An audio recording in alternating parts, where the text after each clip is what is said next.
सोच बदलो, जिंदगी बदल जाएगी। एक प्रेरणादायक और भावनात्मक कहानी। ये कहानी है राजेश की, जो एक छोटे से गांव में रहता था। उसकी जिंदगी संघर्षों से भरी थी, लेकिन असली समस्या ये थी कि वह अपनी सोच को कभी बदल नहीं पाया। वह हर समय अपनी गरीबी और परिस्थितियों को दोष देता रहता था। परंतु एक दिन कुछ ऐसा हुआ जिसने उसकी पूरी जिंदगी बदल दी। ये कहानी आपको ये सिखाएगी कि सोच बदलो, जिंदगी बदल जाएगी। राजेश एक गरीब परिवार में जन्मा था। उसके पिता गांव के एक छोटे किसान थे, जो बड़ी मुश्किल से घर चलाते थे। उसकी मां घर के छोटे मोटे काम करके कुछ पैसे कमाती थी। राजेश का सपना था कि वह बड़ा आदमी बने, लेकिन वह हर समय अपनी गरीबी को कोसता रहता था। मेरी किस्मत ही खराब है, हम गरीब हैं, हम कुछ नहीं कर सकते। अगर हम अमीर घर में पैदा होते तो जिंदगी कितनी आसान होती। वह दिन रात इसी सोच में डूबा रहता और मेहनत करने से बचता था।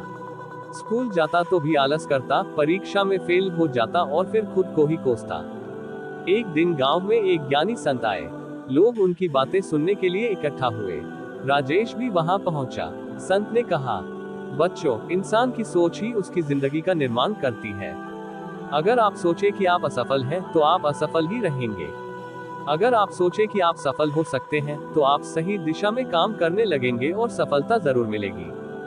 राजेश ने हिम्मत जुटाकर पूछा, बाबा, क्या सोचने से जिंदगी बदल सकती है? संत ने मुस्कुराकर जवाब दिया, हाँ बेटा, सोच में बहुत ताकत होती है। मैं तुम्हें एक कहानी सुनाता हूँ। संत ने एक कहानी सुनाई। बहुत समय पहले की बात है। एक गरीब घर में दो जुड़वा भाई पैदा हुए। दोनों की परवरिश एक ही माहौल में हुई, लेकिन दोनों की सोच अलग थी। पहला भाई हमेशा कहता था, हम गरीब हैं, हमारी किस्मत खराब है, हम कभी आगे नहीं बढ़ सकते। दूसरा भाई सोचता था, हाँ, हम गरीब हैं, लेकिन मेहनत से सब बदल सकता है। पहला भाई आलसी बन गया और कुछ नहीं कर पाया, पर दूसरा भाई मेहनत करता गया, पढ़ाई की और आगे चलकर एक सफल व्यापारी बन गया। संत ने कहा, दोनों भाइयों की परिस्थितियां एक जैसी थीं, लेकिन सोच ने उनकी जिंदगी का फैसला किया। राजेश के मन में ये कहानी गहरी उतर गई। अब राजेश ने ठान लिया कि वह अपनी सोच बदलेगा। पहले तो उसे मुश्किल हुई। जब भी कोई कठिनाई आती, वह फिर से हार मानने लगता। लेकिन हर बार वह खुद को याद दिलाता, अगर मैं सोचूं कि मैं कर सकता हूँ, तो मैं सच में कर सकता हूँ।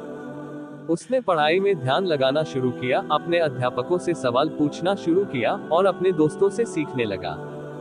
धीरे धीरे उसके अंक सुधरने लगे। गांव के लोग भी अब उसकी मेहनत को देखने लगे। कुछ सालों बाद उसने बड़ी मुश्किल से कॉलेज में दाखिला लिया, लेकिन यहाँ आकर उसे कई और परेशानियों का सामना करना पड़ा। शहर के लड़के अमीर थे, उनके पास महंगे फोन और कपड़े थे। राजेश के पास किताबें खरीदने तक के पैसे नहीं थे। कई बार उसे दिन में सिर्फ एक वक्त का खाना मिलता। उसका आत्मविश्वास फिर से टूटने लगा। वह सोचने लगा कि शायद संत की बातें सिर्फ कहानी थी, असल जिंदगी में यह संभव नहीं।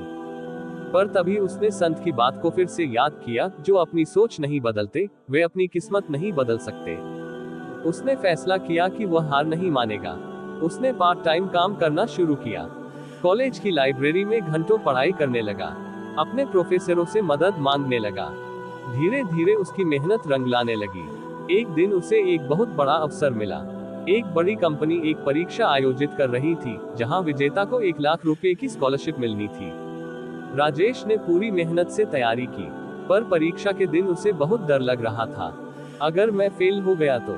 पर तभी उसने खुद से कहा, नहीं, मैं सफल हो सकता हूँ, क्योंकि मेरी सोच अब सकारात्मक है। उसने परीक्षा दी और टॉप कर लिया। अब राजेश की जिंदगी पूरी तरह बदल चुकी थी। उसे एक अच्छी नौकरी मिली, उसने अपने माता पिता के लिए एक अच्छा घर बनवाया और गांव लौटकर वहां के बच्चों को पढ़ाने लगा। जब उसके गांव के लोग उससे पूछते, राजेश, तूने अपनी तकदीर कैसे बदली, तो वह सिर्फ एक ही जवाब देता, तकदीर नहीं बदली दोस्त, मैंने अपनी सोच बदल दी। राजेश की कहानी हमें ये सिखाती है कि हमारी सोच ही हमारी तकदीर बनाती है। अगर हम हार मान लेंगे तो हम असफल होंगे, लेकिन अगर हम सकारात्मक सोच और मेहनत के साथ आगे बढ़ेंगे, तो कोई भी बाधा हमें रोक नहीं सकती।